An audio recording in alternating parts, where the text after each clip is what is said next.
কয়েকজন ব্যক্তি এই নারায়ণগঞ্জটাকে তাদের বাপের সম্পত্তি মনে করতেছিল।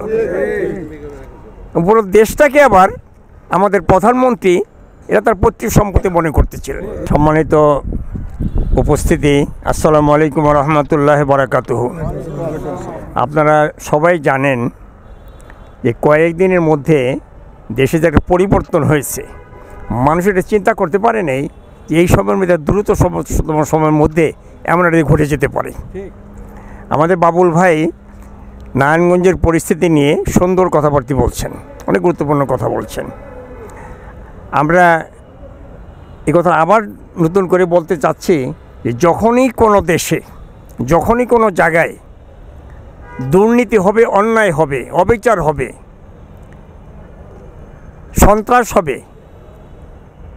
ন্যায় এবং ইনসাফের খেলাপ কাজকর্ম হবে, তখন সেখানে পরিণতি এমনটি হবেই।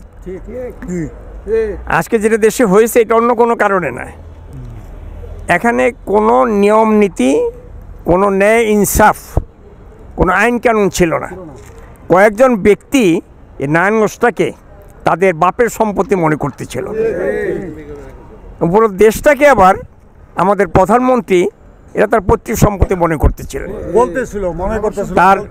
তার দম্ভ, তার অহংকার আল্লাহ তাআলা চূর্ণ বিচ্ছিন্ন করে দিয়েছেন।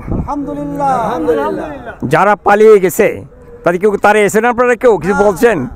আপনারা কোনো ধমক দেননি, কিছু বলেন নেই, তারা পালিয়েছেন কেন? কে তাদের পালিয়ে যেতে বলছে? তার এই দেশের মানুষ, এদের বাড়িঘর তাদের আছে কেন, তাদের থাকবেন, গেছেন কেন?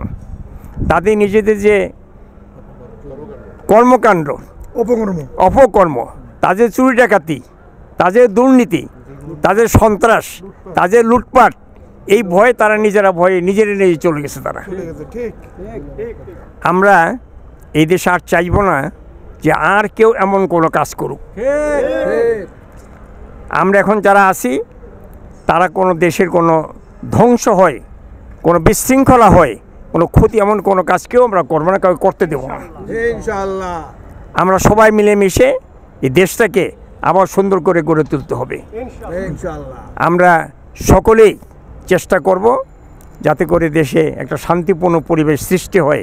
তার নিজ নিজ অবস্থান থেকে যে যতটুকু পারি আমরা চেষ্টা করে যাবো ইনশাআল্লাহ। আল্লাহ আমাদের সবাইকে তৌফিক দান করুন যাতে আমরা দেশটাকে সুন্দর করে গড়তে পারি।